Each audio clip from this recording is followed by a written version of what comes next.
Good afternoon, dear students. I welcome you all on my classes. So we have previously discussed about general organic chemistry. उसमें हमने half unit complete किया. आज हम half वाला part पढ़ेंगे.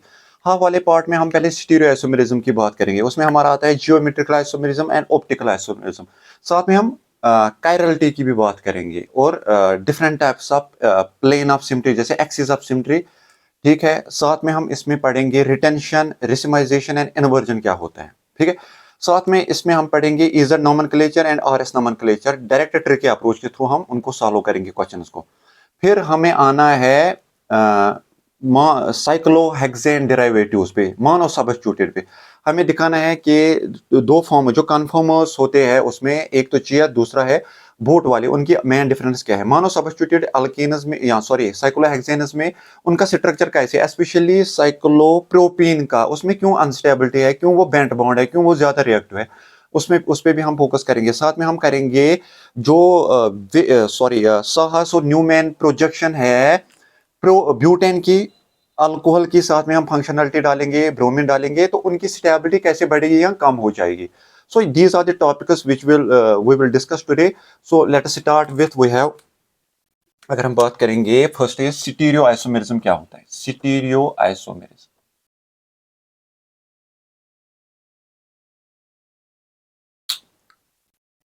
ठीक है. स्टीरियो आइसोमेरिज्म का मतलब होता है compounds having same molecular formula but space में अरेंजमेंट डिफरेंट होता है. किसी का स्पेस में ऐसे अरेंजमेंट है, अगर हम देखेंगे स्पेस वाला अरेंजमेंट हम देखेंगे पहले. ये अगर ये थ्री डायमेंशनल है तो स्पेस में क्या अरेंजमेंट है, that comes into category of stereo isomerism. So stereo isomerism का मतलब होता है compounds having same molecular formula but different structures in space. Space में उनका अरेंजमेंट कैसा है. It is further of two types. One is geometrical isomerism. It is further of two types. One is geometrical isomerism, geometrical, and second one is optical isomerism. Geometrical isomerism is also known as cis trans isomerism. हमारे पास double bond है, एक side में अगर same group से that is known as cis, अगर एक side में डिफरेंट ग्रुप से that is known as trans. So ये ऐसे होता है. Suppose this is butene, this is cis two butene, same side, same groups on same side across double bond. अगर ये उल्टा होगा ऐसे CH3 sorry H, we have here CH3 and we have here H. The same groups are on different side though, so it is known as trans. This is trans and this is cis. ये वाला cis है. देखो arrangement, same groups on same side. So geometrical isomerism, इसमें हमारा सिस और trans isomerism आता है. मगर सबसे महत्वपूर्ण, सबसे इंपॉर्टेंट चीज क्या है, अगर हम सिस आइसोमर की बात करेंगे, सिस आइसोमर की हम बात करेंगे, अगर हम यहां देखेंगे, देखो ऐसे है, ये इसकी तरफ आ रहा है due to plus I inductive effect, ये इसकी तरफ आ रहा है. सो इसका मतलब there is net dipole movement, because अगर हम इसकी डायरेक्शन यहां है, ये ऐसे है डायरेक्शन, ये ऐसे है direction. So there is net dipole movement, there is net dipole movement like this is net dipole movement. But अगर हम ट्रांस की बात करेंगे, ये इस साइड आ रहा है, ये इस साइड जा रहा है, तो अपोजिट में जाता है, तो net dipole moment is zero. But here net dipole moment is not equal to zero. So इसमें महत्वपूर्ण क्वेश्चन आता है कि जो सिस और ट्रांस आइसोमर है, नेट डायपोल मोमेंट किस में है, किस में डायपोल मोमेंट जीरो के बराबर होता है. Now coming to we have this optical isomerism. Compounds having same molecular formula but due to plane polarised light, उसकी वजह से उसमें क्या फर्क आ जाएगी, कौन डेक्स्ट्रो की तरफ रोटेट करेगा प्लेन पोलराइज्ड लाइट में, कौन लीवो की तरफ करेगा. ठीक है. इसमें हमारे आते हैं enantiomers. Compounds having same molecular formula but उसमें मिरर इमेजेस बनता है in the presence of plane polarised light. Mirror images बनते हैं but mirror images are non superimposable. हमारे पास अगर ये कंपाउंड है, हम इसमें तीन टाइप से ऑप्टिकल आइसोमेरिज्म में एनेंटियोमर के सारे प्रॉपर्टी सेम है but only there is a difference of plane polarised light.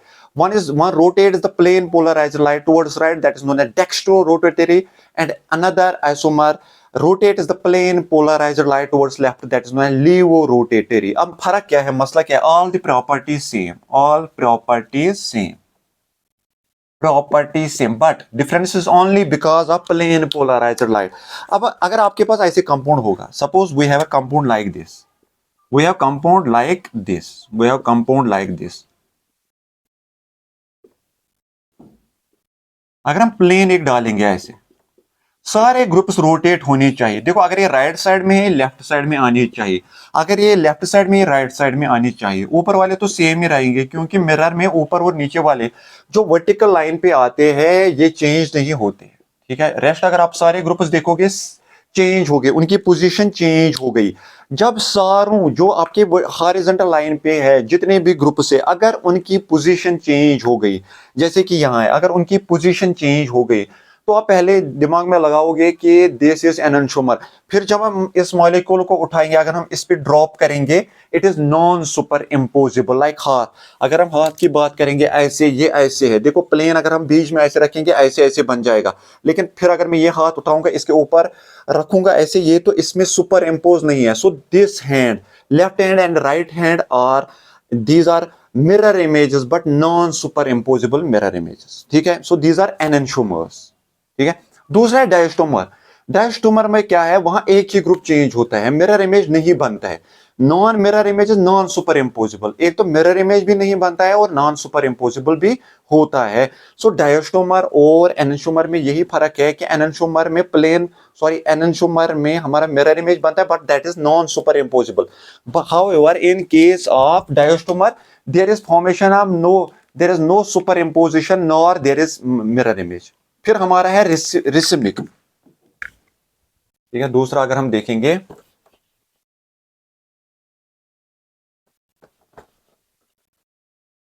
डायस्टोमर। देखो डायस्टोमर में कैसे आप देखोगे, एक मॉलिक्यूल में डायस्टोमर ऐसे सिंपल है देखने का तरीका, OH OH HH COH CH2OH। देखो दिस इज प्लेन, एक ही ग्रुप चेंज होता है, एक ही ग्रुप चेंज होता है, बाकी सेम रहते हैं। हम एक ग्रुप को चेंज करेंगे, सपोज इसको OH यहां आ जाएगा, बाकी सेम रहेगा। सो डायस्टोमर देखने का सिंपल तरीका है कि जब एक ही ग्रुप चेंज हो मॉलिक्यूल में, दैट इज नोन एज डायस्टोमर। अगर हम यहाँ प्लेन डालेंगे या यहाँ मिरर रखेंगे, खाली इसमें मिरर इमेज नहीं बना, ये इसका मिरर इमेज नहीं है। दूसरा अगर हम इसको उठाएंगे, इस पे डालेंगे, ड्रॉप करेंगे, it is non superimposable. So diastereomer और एनंशोमर में यही फर्क है।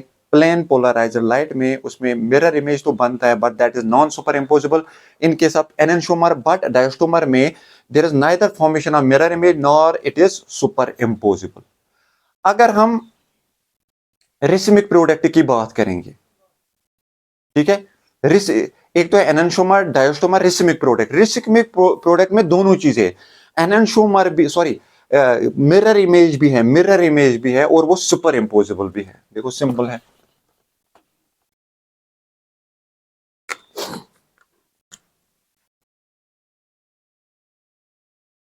रिसिमिक प्रोडक्ट ऐसे होगा हमारा मॉलिक्यूल। एक suppose this is our molecule,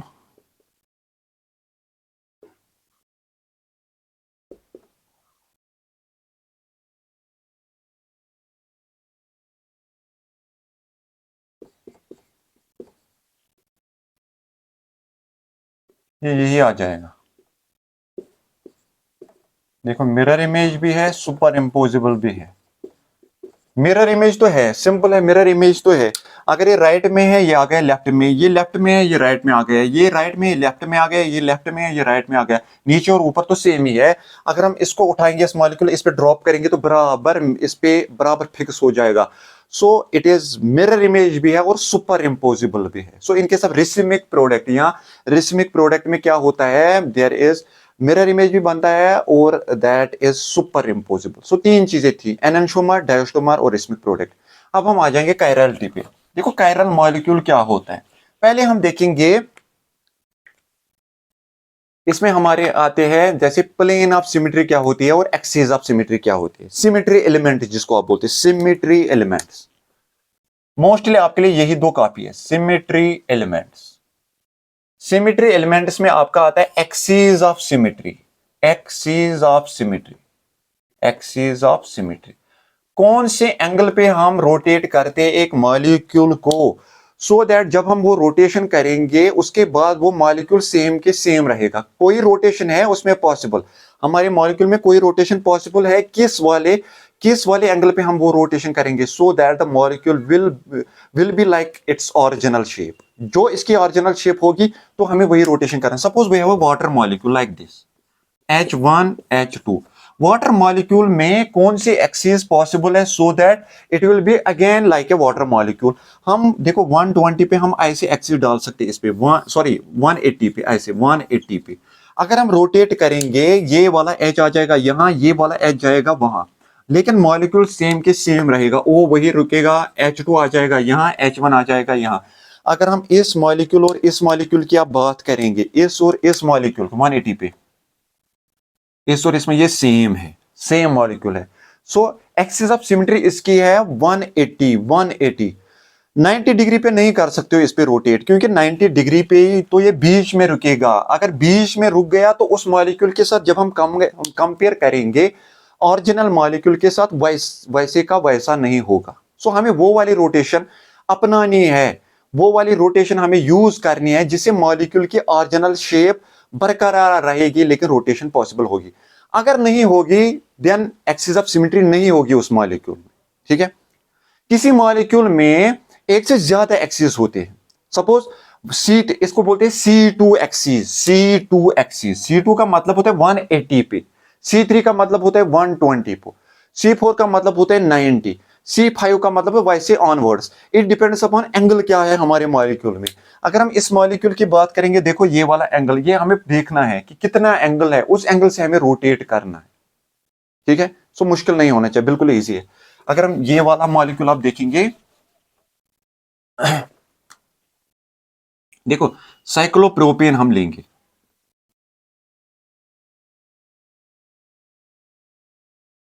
cyclopropane में बहुत सारे एक्सिस है, आपको आ जाएगा how many axis are present in cyclopropane molecule. देखो मेन एक्सिस जो है, फिर उसके बाद सब्सिडियरी एक्सिस है।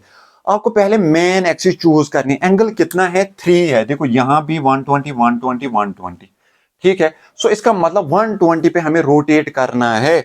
इस पे कोई सब्स्टिट्यूशन नहीं है। जब कोई सब्स्टिट्यूशन नहीं है तो ये वाली एक्सिस पॉसिबल है। तो C3 पे अगर हम यहां से C3 डालेंगे, ऐसे C3 डालेंगे, C3 का मतलब होता है 120। 120 पे जब हम रोटेट करेंगे मॉलिक्यूल वैसे के वैसे रहेगा। ये आ जाएगा इस पोजीशन पे, सपोज 1 2 3, 1 आ जाएगा दूसरे पोजीशन पे, ये आ जाएगा यहाँ 1, 2 आ जाएगा यहाँ, 3 आ जाएगा यहाँ, बाकी सेम। सो मॉलिक्यूल हमारा सेम ही रहेगा। सो C3 पॉसिबल है बिसाइड C3। देखो यार, जो मेन एक्सिस है 3 है, C3 मेन एक्सिस है, मेन इसकी एक्सिस ऑफ सिमेट्री है। C3 जब है तो इसका मतलब इट हैज 3C2 एक्सिस। देखो ये जो 3 है इसको सामने लाना होता है, C2 को डिफरेंस करना है। So it has 3C2 axis. कैसे है C3 एक्सिस, ऐसे एक एक्सिस, ऐसे दूसरी एक्सिस, ऐसे तीसरी एक्सिस। 180 पे रोटेट करोगे मॉलिक्यूल सेम के सेम रहेगा। सो अगर C4 एक्सिस है, इसका मतलब it has 4C3 axis, 4C3 axis. अगर C5 है, इसका मतलब होता है इट हैज 5C4 एक्सिस। ऐसे फिर से देखो, फिर से मैं दिखाऊंगा ऐसे। सपोज हमारे पास है साइक्लोब्यूटेन, HH है, आपको पता ही है, इट है C4 एक्सिस। C4 एक्सिस का मतलब होता है आपने 90 डिग्री पे रोटेट करना है। जब आप 90 डिग्री पे रोटेट करोगे तो मॉलिक्यूल सेम के सेम रहेगा। वो कहां से रोटेट करोगे, बीच में डालोगे ऐसे और इसको रोटेट करवाओगे। C4 एक्सिस है, C4 एक्सिस है, 4 को सामने लाओ, एक डिफरेंस करो 4C3। सो इसका मतलब इसके पास 4C3 एक्सिस भी है। कैसे, एक, दूसरा, तीसरा, चौथा और 4C3 एक्सिस। सो 4C3 एक्सिस है इसमें। ठीक है, सो बिल्कुल इजी है। ऐसे भी है एक्सिस, ऐसे भी है एक्सिस, ऐसे भी है एक्सिस, ऐसे भी है axis. So it has 4C3 axis. Similarly अगर हम साइक्लोपेंटेन की बात करेंगे, सेम है। सो इसमें भी 5C5 एक्सिस, C5 एक्सिस। इसका मतलब it contains also 5C4 axis भी है इसमें। तो बिल्कुल इजी है। अच्छा, इसके बाद हम आ जाएंगे, this was axis of symmetry. Now coming to plane of symmetry. Plane of symmetry, plane of symmetry क्या होता है?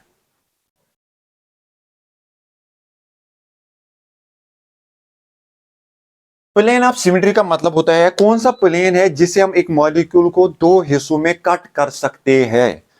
कौन सा प्लेन है जिसमें हम एक मॉलिक्यूल को दो हिस्सों में डिवाइड कर सकते हैं। Suppose we have again molecule water, water है हमारे पास।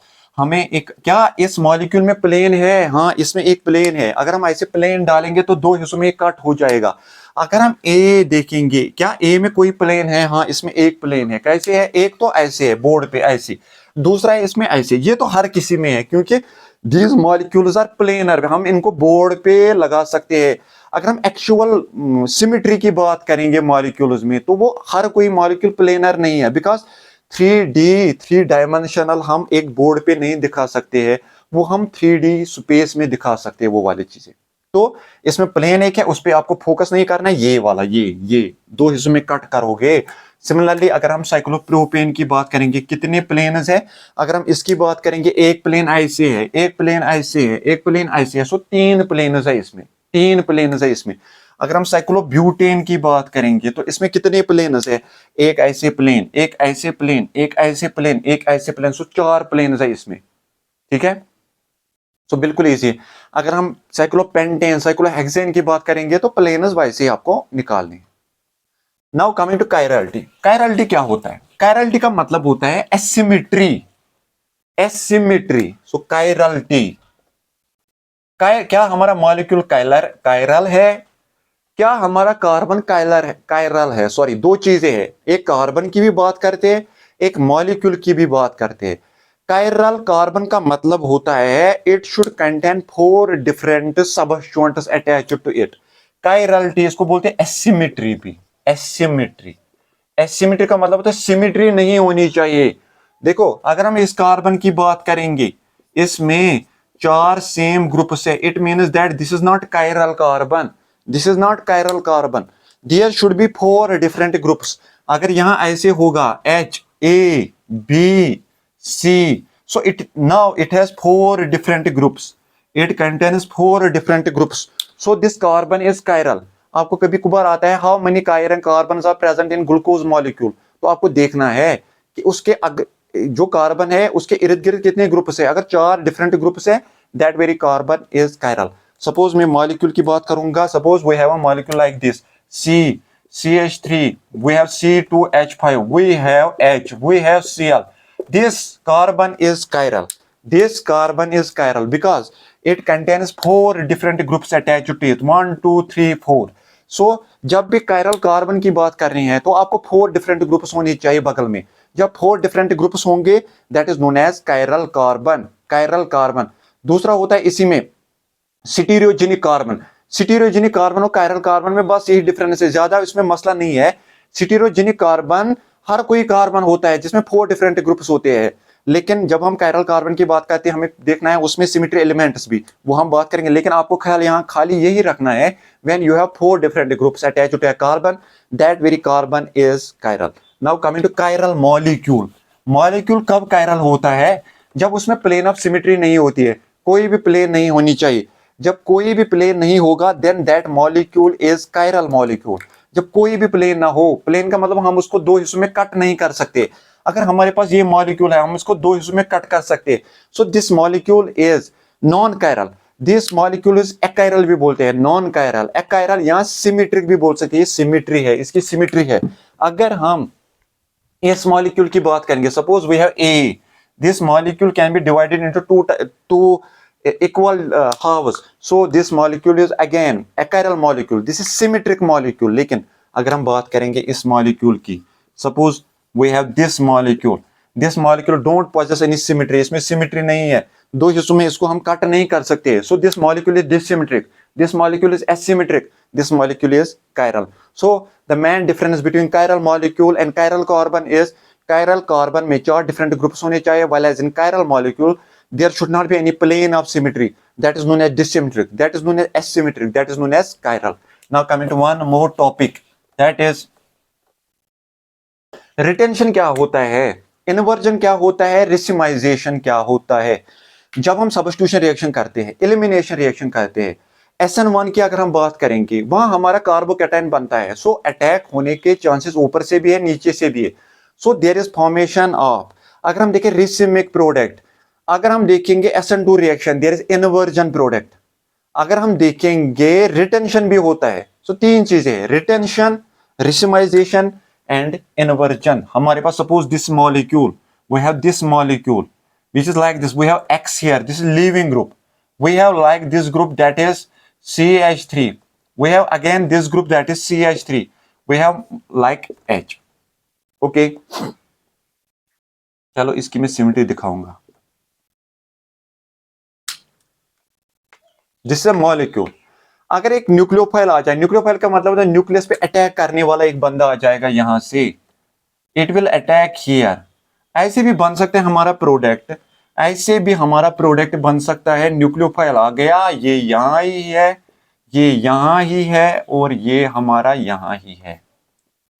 ठीक है, दूसरा चीज हम ऐसे भी बना सकते हैं,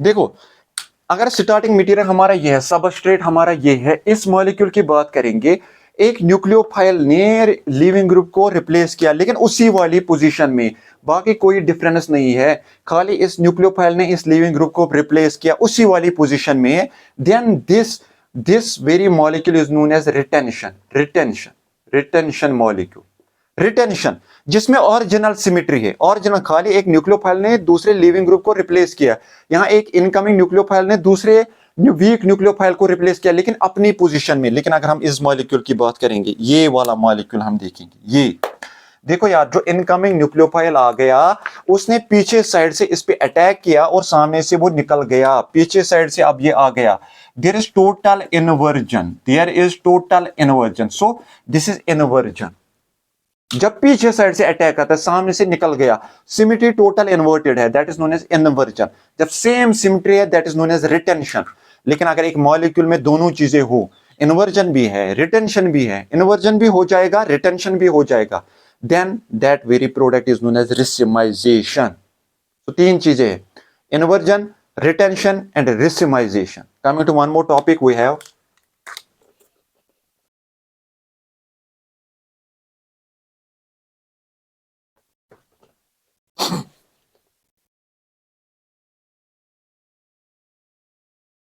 देखो यार, हमारे पास होता है wedge, Fischer, sawhorse and Newman type of representation.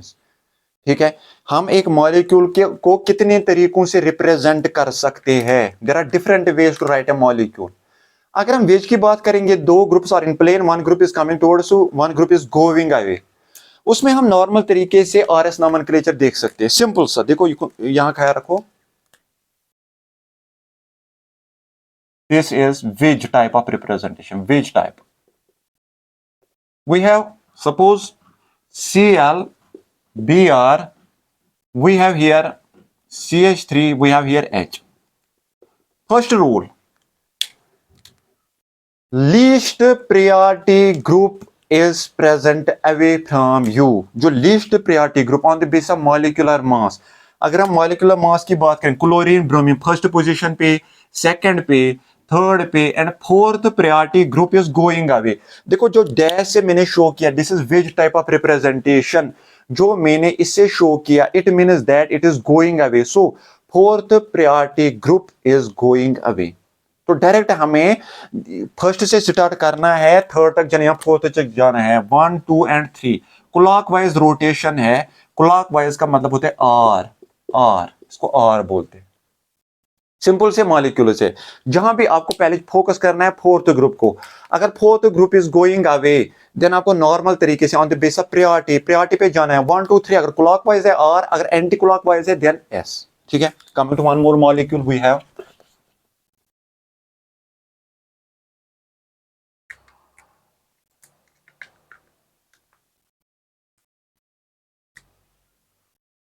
Again, we have suppose we have here C2H5 and we have here CH3. Again, chlorine is most priority, जो हाईएस्ट प्रायोरिटी है दैट इज क्लोरीन. क्लोरीन पे आ जाएगा, दूसरा आ जाएगा fluorine पे. Chlorine, then we have fluorine, then we have ethyl. देखो मिथाइल और इथाइल में इसमें दो कार्बन है तो 3 आ जाएगा ये, 4th आ जाएगा ये. सो fourth priority group is going away. Fourth priority group is going away. तो हमारा नॉर्मल आ जाएगा. नॉर्मल से फोकस करो, नॉर्मल पे जाओ. ऐसे आ जाएगा 1 2 3 ऐसे clockwise again R. Second rule is if fourth priority group is coming towards you. अगर फोर्थ प्रायोरिटी ग्रुप आपकी तरफ आ रहा है, suppose fourth priority group is coming towards, दूसरा रूल तो उल्टा देखना है. अगर आर है एस लिखना है, अगर एस है आर लिखना है. जब नॉर्मल तरीके से हमें जाना है ऐसे. We have molecule like this chlorine iodine. We have here suppose we have here H and we have here CH3. अगर हम इस मॉलिक्यूल की बात करेंगे, इस मॉलिक्यूल की अगर हम बात करेंगे, इस मॉलिक्यूल की अगर हम बात करेंगे, फर्स्ट वाली प्रायोरिटी, सेकंड वाली प्रायोरिटी, थर्ड वाली प्रायोरिटी, फोर्थ वाली priority. You have to check first fourth priority group. Fourth priority group is coming towards you तो नॉर्मल रूल नहीं है, सेकंड वाला रूल है. तो नॉर्मल तरीके से आप जाओगे 1 2 3. क्लॉकवाइज है, क्लॉकवाइज को हम आर लिखते हैं. But we have here fourth priority group is coming towards you. अगर ये आर है तो इसको बस एस लिखो, अगर यहां एस है तो आर लिखो, उल्टा हो जाएगा. बस दूसरा रूल. तीसरा रूल, अगर fourth priority group is in plane, plane में होगा तो क्या करोगे, आप रीअरेंज करोगे ग्रुप्स को. रीअरेंज जब ग्रुप्स को करोगे तो नॉर्मल तरीके से हमारा फिर से फंदा बन जाएगा. देखो फिर से H Cl, we have here Br, we have here suppose CH3. अगर हम बात करेंगे, हमें पहले चेक करना है फोर्थ प्रायोरिटी ग्रुप कहां है. 1, this is 2, this is 3 and this is 4. Fourth priority group is in plane, plane पे है. देखो ये जो दो लाइनर्स है इनको बोलते हैं प्लेन पे है. ये जो है दिस इज गोइंग अवे, ये जो मोटा है it is coming towards you. So fourth priority group is in plane. अब क्या करोगे, आपको अरेंज रीअरेंज करने हैं ग्रुप्स को. ये ग्रुप जाएगा यहां, ये ग्रुप आ जाएगा यहां, ये ग्रुप जाएगा यहां, ये ग्रुप जाएगा यहां. जब आप रीअरेंजमेंट करोगे तो क्या बन जाएगा, वैसे यहां आ जाएगा CH3, यहां आ जाएगा Br, ये जाएगा क्लोरीन यहां और ये H जाएगा नाउ यहां. अगेन जब हम ऑर्डरिंग फिर से करेंगे, फर्स्ट आ जाएगा ब्रोमीन को, second chlorine, third methyl, fourth hydrogen. Now fourth priority group is going away. जाओ अब नॉर्मल तरीके से 1 2 and 3 anti clockwise. Anti clock का मतलब होता है S, because fourth priority group is going away तो नॉर्मल रूल हमारा फिर से बन जाएगा. So we have 3 rules in RS nomenclature. When fourth priority group is going away, normal तरीके से जाना है, प्रायोरिटी रूल फॉलो करना है. अगर क्लॉकवाइज है तो आर है, अगर एंटी क्लॉकवाइज है तो एस है. सेकंड प्रायोरिटी रूल, अगर फोर्थ प्रायोरिटी ग्रुप आपकी तरफ आ रहा है तो नॉर्मल तरीके से प्रायोरिटी करनी है 1 2 3 4. अगर आर है तो उल्टा एस लिखना है, अगर एस है तो आर लिखना है. थर्ड वाला रूल, अगर fourth priority group is in plane तो आपको रीअरेंज करने हैं ग्रुप्स को. रीअरेंज करने के बाद फिर से प्रायोरिटी रूल अप्लाई करना है. अगर एस है तो नॉर्मल तरीके से फोर्थ प्रायोरिटी ग्रुप को देखना है. अगर फोर्थ प्रायोरिटी ग्रुप गोइंग होगा तो अगर एस है एस लिखना है, अगर आर है आर लिखना है. लेकिन अगर फोर्थ प्रायोरिटी ग्रुप आपकी तरफ आ रहा है तो उल्टा हो जाएगा. ठीक है, ये हमारा आरएस नोमेनक्लेचर है. नाउ कमिंग टू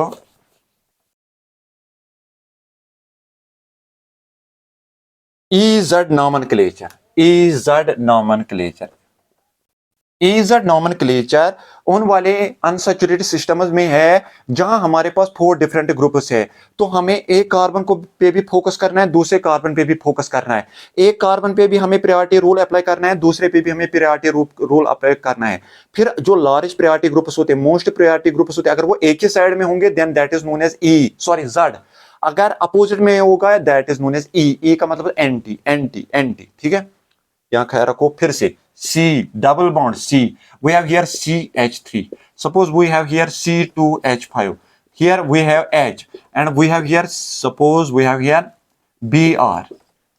Now अगर आप देखोगे नॉर्मल जब हम जब हम यूज करते हैं सिस ट्रांस वाला आइसोमेराइजेशन, जियोमेट्रिकल आइसोमेरिज्म, तो हमारा डबल बॉन्ड होता है, यहां जो ग्रुप होता है वो यहां भी हो सकता है, यहां जो ग्रुप होगा वो यहां भी। So there are only two different types of groups. मगर अगर हम यहां की बात करेंगे इस और इस कार्बन की, here we have different group, different group, different group, different group. तो हमें प्रायोरिटी करनी है इस वाले कार्बन पे भी, हमें प्रायोरिटी करनी है इस वाले कार्बन पे भी। फिर हमें देखना है क्या यहां और यहां सेम ग्रुप से, सेम प्रायोरिटी ग्रुप से, यहां और यहां सेम प्रायोरिटी ग्रुप से। अगर same priority group same side में होंगे then that is known as Z। अगर same priority group opposite side में होंगे that is known as E। यहां देखेंगे फर्स्ट प्रायोरिटी आ जाएगा 2 को, फिर इसको सेकंड प्रायोरिटी। अगर हम यहां देखिए फर्स्ट प्रायोरिटी, सेकंड प्रायोरिटी, तो second priority group same side में है, first priority group same side में है, then it is known as Z। अगर उल्टा होगा, अगर same priority groups opposite side में होंगे that is known as E। So ये भी खत्म है, बिल्कुल इजी है। Coming to one more topic, topic है कन्फॉर्मेशंस। कन्फॉर्मेशंस में हमारा ब्यूटेन है, हमारा हाइड्रोक्सी ब्यूटेन है, हमारा क्लोरोब्यूटेन है, तो बिल्कुल इजी है।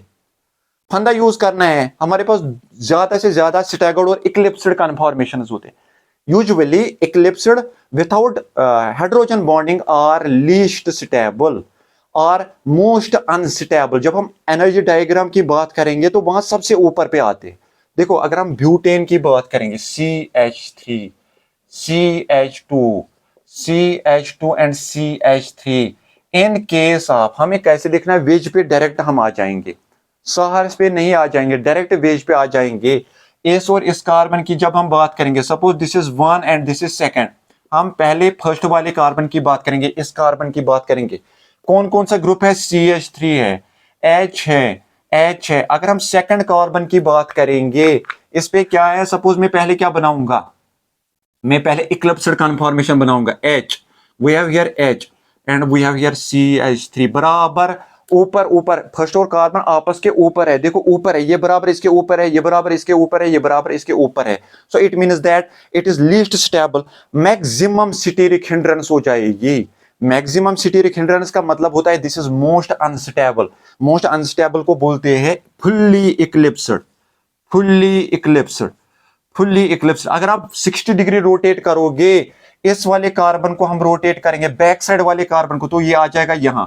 फिर से मैं करूंगा रोटेशन 60 डिग्री, 60 डिग्री क्लॉकवाइज में रोटेट करूंगा। ये पीछे वाला तो वैसे के वैसे ही रहेगा, CH3, H एंड H। जो ये वाला बैक साइड वाला जो होगा, सामने वाला तो सेम रहेगा, जो बैक साइड वाला होगा CH3 आ जाएगा यहाँ, H आ जाएगा यहाँ, H आ जाएगा। This is also known as, इसको बोलते हैं स्टैगर्ड भी, CQ भी बोलते हैं। लिस्ट देखो थोड़ा बहुत स्टेबिलिटी आ गई इसमें, क्योंकि ये वाला ग्रुप जो इसके नीचे था अब ये थोड़ा साइड में आ गया, हिंड्रेंस कम हो गई। It is because of angle, angle हमने रोटेट किया 60 डिग्री पे।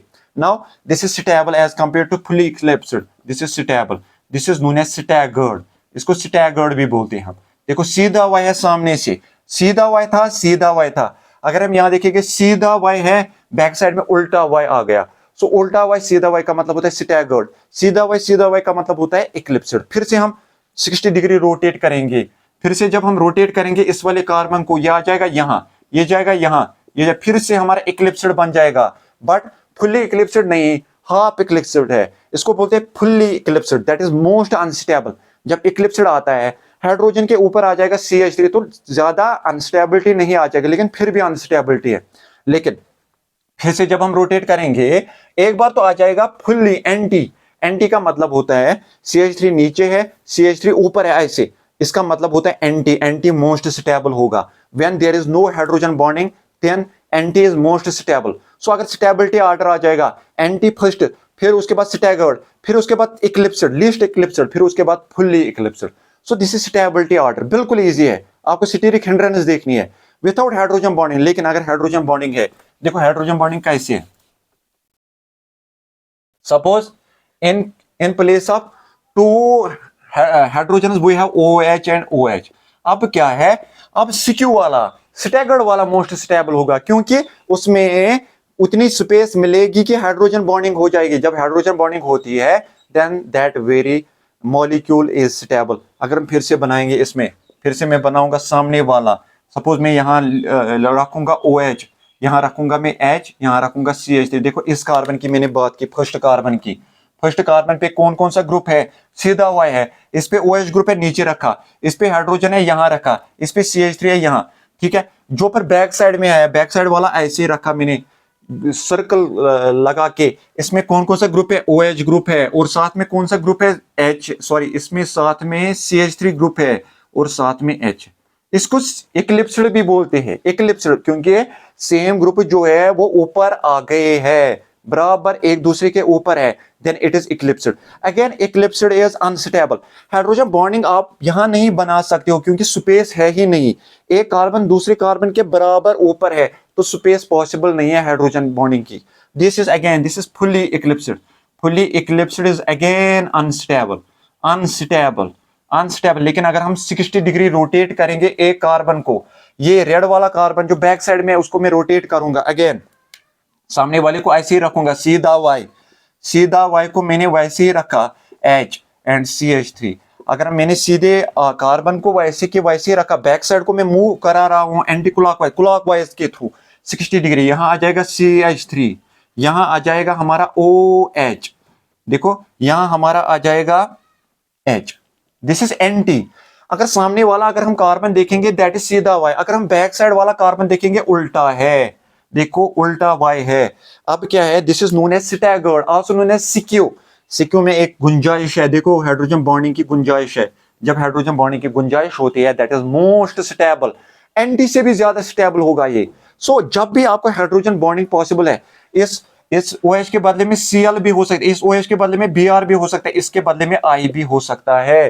तो in those cases this staggered conformation is most stable. Then anti आ जाएगा आपका, देन एंटी आ जाएगा आपका, फिर उसके बाद सिक्यू आ जाएगा आपका, फिर उसके बाद टोटल इक्लिप्स्ड आ जाएगा। लेकिन और एक ख्याल यहां रखना है आपको, अगर हमारे पास मॉलिक्यूल ऐसे होगा CH3, CH, CH, CH3, एक हाइड्रोजन के बदले में यहां आयोडीन और आयोडीन होगा, तो देखो यहां हिंड्रेंस हो जाएगी, तो ये भी अगेन फर्स्ट मॉलिक्यूल की तरह आ जाएगा।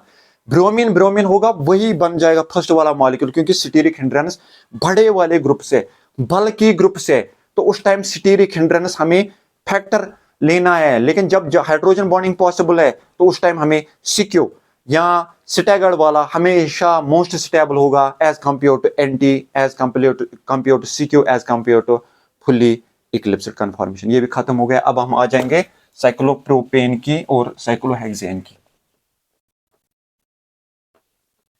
साइक्लोप्रोपेन की अगर हम बात करेंगे, बेंट बॉन्ड है, जैसा कि आप लोगों को पता ही है साइक्लोप्रोपेन ऐसे होता है, बेंट ऑर्बिटल्स होते हैं। यहां बेंट ऑर्बिटल्स मोस्ट रिएक्टिव होते हैं, सबसे ज्यादा रिएक्टिव होते हैं बेंट ऑर्बिटल्स, फिर उसके बाद पाई ऑर्बिटल्स, फिर उसके बाद सिग्मा ऑर्बिटल्स। ये बॉन्ड एक्चुअली कैसे होता है? ऐसे बनाना टाइप बॉन्ड से इसमें। सो इसमें मसला बिल्कुल इजी है कि स्टीरिक हिंड्रेंस होती है, ठीक है, और कम ओवरलैपिंग, जितनी कम ओवरलैपिंग हो उतनी ज्यादा अनस्टेबिलिटी होती है। सो पाई से भी कम ओवरलैपिंग है यहां बेंट ऑर्बिटल में। तो cyclopropane is least stable and most reactive because of least overlapping, least overlapping of orbitals, फिर वो अटैक करेगा इजीली, ठीक है। बेंट ऑर्बिटल जहां भी होगा वहां रिएक्शन बहुत फास्ट होगी।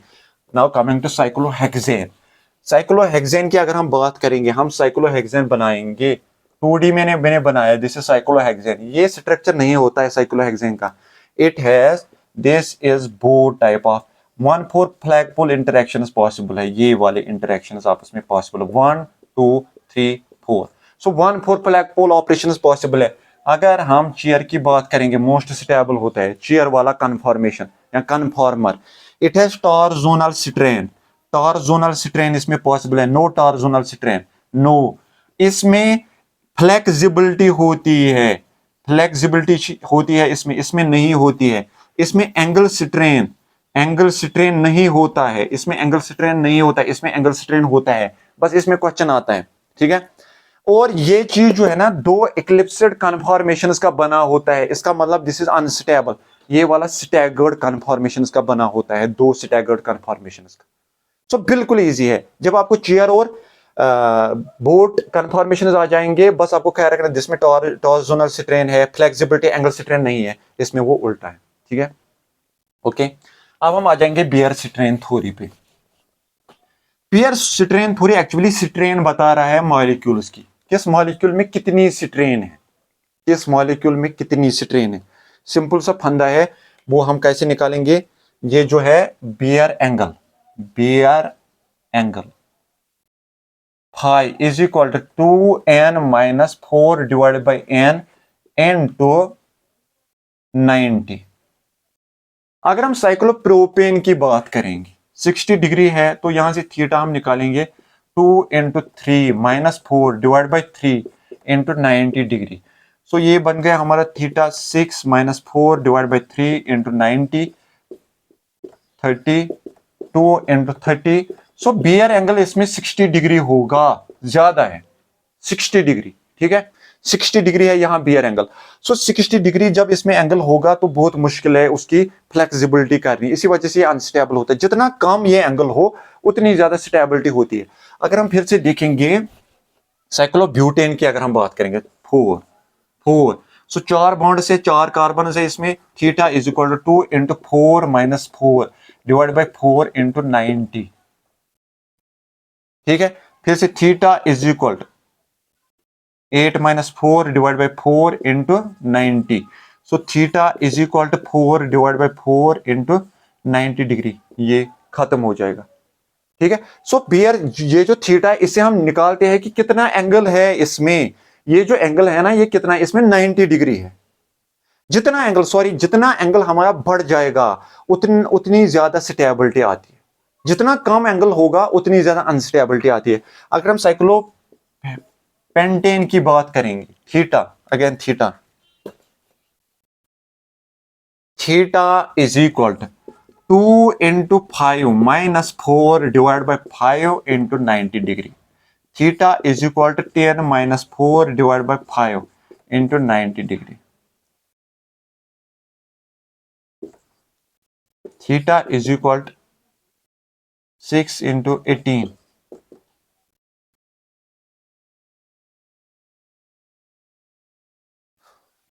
1/8 ऑलमोस्ट 1/8 ऑलमोस्ट।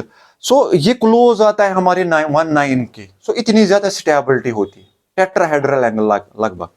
सो टेट्राहेड्रल एंगल अगर आप देखोगे 19 है, ऑलमोस्ट 19 पॉइंट कुछ, तो उसके क्लोज है ये। तो इसका मतलब जितने ज्यादा एंगल, जितने ज्यादा हमारे कार्बन बढ़ते हैं, जितनी बड़ी रिंग होती है उतनी ज्यादा स्टेबल होती है। छोटी ring cyclopropane unstable, cyclobutane unstable, cyclopentane थोड़ा बहुत स्टेबिलिटी की तरफ आती है। अगर हम साइक्लोहेक्सेन की आप बात करेंगे जो स्टेबल होती है, उस पे हम देखेंगे साइक्लोहेक्सेन वाला, ये वाला theta is equal to 2 × 6 - 4 divided by 6, क्योंकि 6 कार्बन है 90, 12 - 4 डिवाइड बाई 6 इंटू 90,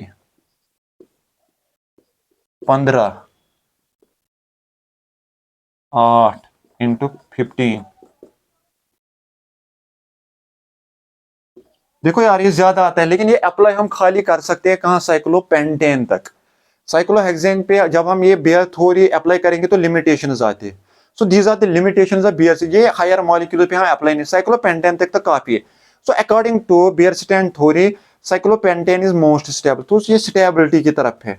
सो ये हमारा यूनिट ओवरऑल कंप्लीट हो गया, हमने सारे जो भी टॉपिक्स है इसमें कवर कर लिए। Thank you.